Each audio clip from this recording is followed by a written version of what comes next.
I'm going to show you how to very quickly create a Google business profile for your local business. So for this, you actually need to be a local business. So if you're a software, you can technically create a Google business profile, but it's not going to be as useful for you. So first of all, to find this Google business profile section, you need to go to your email. Then you've got Google Apps, Business Profile Manager. So you click on that and you should see something like this. Then you would click Add Business right here. Add single business. You can also import a business from a different email, but you don't really need to do that if you don't have one. You click Add Single Business. So I'm just going to pretend to create one, and I will show you on a finished product what a finished business profile looks like. So the business name, you can put whatever your business name is, Kira Korshalova SEO, for example, business category marketing. So put the category that matches as closely as possible. Then you click next. So you just follow the steps. Do you want to add a location so customers can visit? You can say yes or no. I'm going to say no.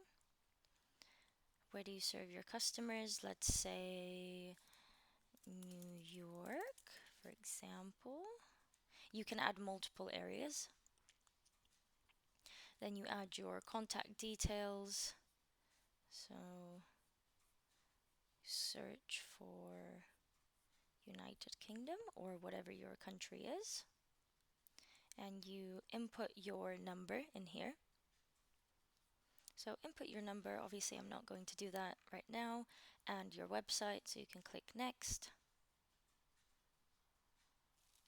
It will let you continue without a phone number, but it's obviously better to put one. Please enter your mailing address. So you would need to verify your profile. So you would need to add a mailing address. So region, we've put United States. So you have to put a US based address. You can also verify this later, but you do have to do this in order for people to be able to see your profile and for you to be able to edit the profile and reply to reviews. So I've clicked verify later. Add your services. So you add as many services as possible. You can also skip this, but let's just put telemarketing as an example. Add your business hours.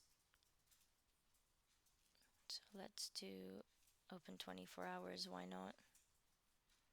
24 hours, 24 hours. So you keep going through and add your business hours. 24 hours. Next.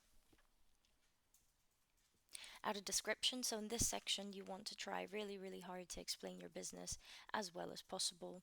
So why is it credible? Where is it based? What are your top services? Any deals that you have on? So this is kind of a click-through rate aspect where people would read the description, and also Google reads this description to put you together with the right search. You can also skip this if you just want to create the profile first, but I would suggest use as much space as you can on this and make it as descriptive as possible. Add photos. This is very, very important. I'm going to skip this for now, but make sure that the images that you add, you save the file name as a very descriptive keyword. So I'm skipping this now. And then you're going to get a couple of sponsored suggestions here. You can get started with it as well, or you can skip it. Get premium features, so they're trying to sell you stuff, skip that as well. Your edits will be visible once you're verified. So you click continue and you're more or less done. So again, this is not going to be visible right now because this is a dummy profile, but I can show you what a proper profile that's live looks like. So here's a quick example and how you would edit this later on if you want to.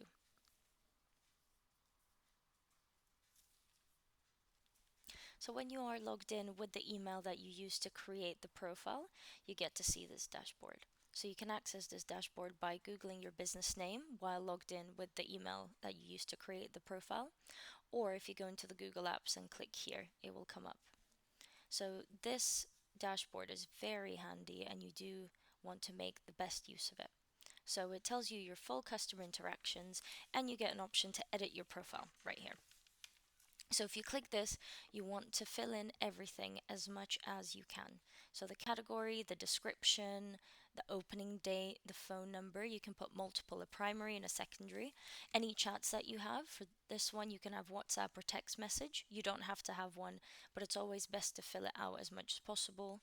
Your website, your location and areas that you service. It can be multiple. Your opening hours, special hours if you have any. So if you know that you're going to be closed for X amount of time, I would suggest putting this up.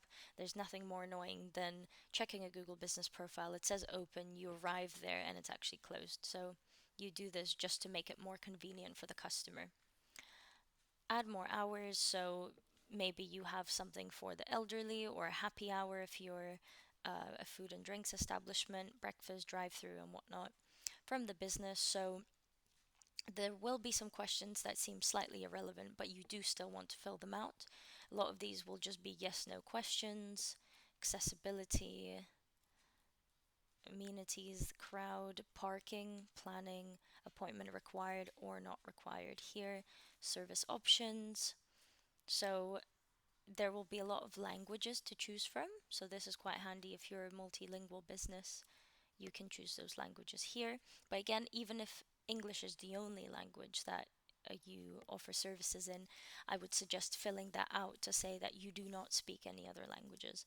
So with a Google business profile, the more that you update and the more that you fill in, the better.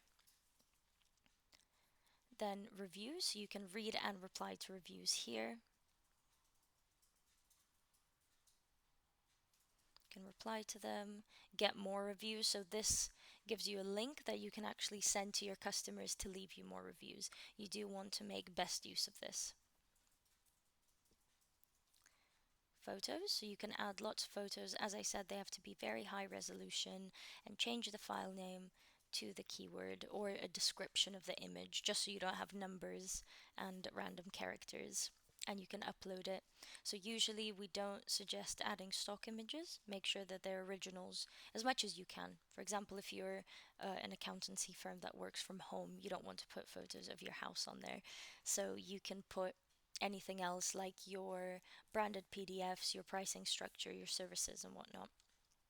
Another really cool thing is updates. So these updates actually come up here. These are really, really cool and very handy as well, just to get your content out there. So you can post maybe one a week, couple a month, whatever feels right to you. You can post about the blogs that you write on your website, or any events, or any discounts that you have running. So anything you want, really.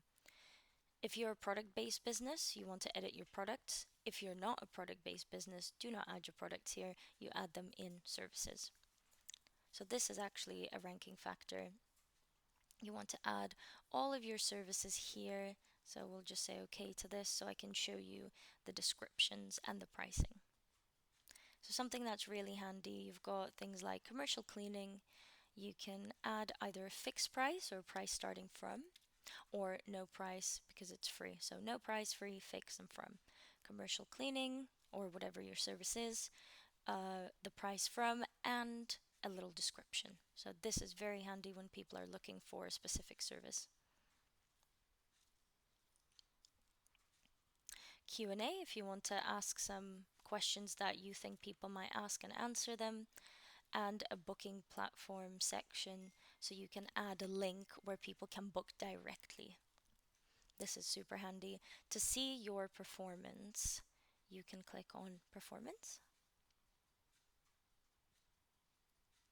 and you can choose a period, and it tells you how you've gotten on. So it tells you the year-on-year statistics, how many calls you got, how many bookings. You wouldn't have this if you don't have the booking link. How many people have asked for directions, and how many website clicks there are for a given month. So this gives you a good indication of seasonality or how you're performing locally. Again, this is really, really handy for local business. If you're worried about your address being visible, you don't actually have to show this address. For example, my Google business profile does not have an address listed. You do have to add it anyway, but you can toggle it to say do not show my address. Alternatively, you can get a satellite address if you really want to. Something that's really important though is the phone number, opening hours, and just a way to contact you, whether you want it to be on WhatsApp, on phone, via email, and your reviews. So, reviews are a very important factor of credibility. It doesn't always mean that you have to get 100% of those reviews to be 5-star reviews, it just has to be honest reviews. And I hope this was helpful, guys. Thank you for watching. If you have any questions, you can leave a comment below.